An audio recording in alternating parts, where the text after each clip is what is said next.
en soutien de ces initiatives du G5 Sahel. Enfin, c'est la troisième remarque que je voulais faire, c'est une amplification de la dynamique collective que nous avons obtenue à N'Djamena. Pau avait marqué l'avènement d'une coalition internationale dans le Sahel pour lutter contre le terrorisme. C'est cela que nous poursuivons avec des avancées très concrètes. D'abord, sur le plan militaire, la participation d'un nombre sans précédent de partenaires à ce sommet, en particulier les États contributeurs à la Task Force Takuba. Takuba, je vous le rappelle, c'est notre volonté, sur la base de ce que nous avons avec la Task Force Sabre, d'avoir une force d'intervention où la France aura un rôle pilier, où nous serons très investis, avec plusieurs centaines de combattants, mais d'agréger autour de nous des Européens, des internationaux. On a aussi proposé à des États, en particulier de la région et les États côtiers, de se greffer à cette force. Lancée le 27 mars 2020, la Task Force Takuba comporte désormais 9 partenaires, France, Suède, République tchèque, Estonie, Italie, Danemark, Portugal, Belgique et Pays-Bas. Et elle suscite l'intérêt d'un nombre croissant de pays, en particulier d'Europe de l'Est et du Sud.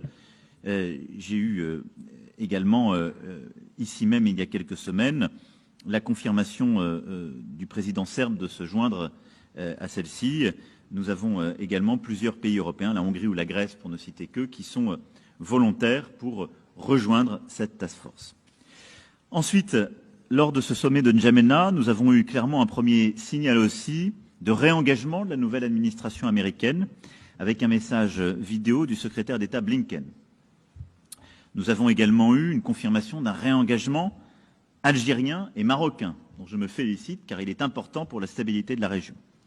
Et nous avons pu mettre en place un haut représentant de la coalition qui sera un visage sahélien pour être garant de la bonne progression des piliers au même rythme et pour susciter des engagements supplémentaires au profit du Sahel.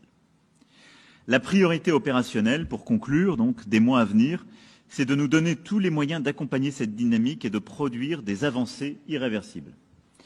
Des évolutions sans doute significatives seront apportées à notre dispositif militaire au Sahel en temps voulu, mais elles n'interviendront pas dans l'immédiat, car elles sont d'abord le fruit d'une discussion collective avec nos partenaires sahéliens et avec les partenaires qui ont accepté de nous suivre, et elles seront fonction des résultats obtenus et du degré d'engagement effectif de nos partenaires.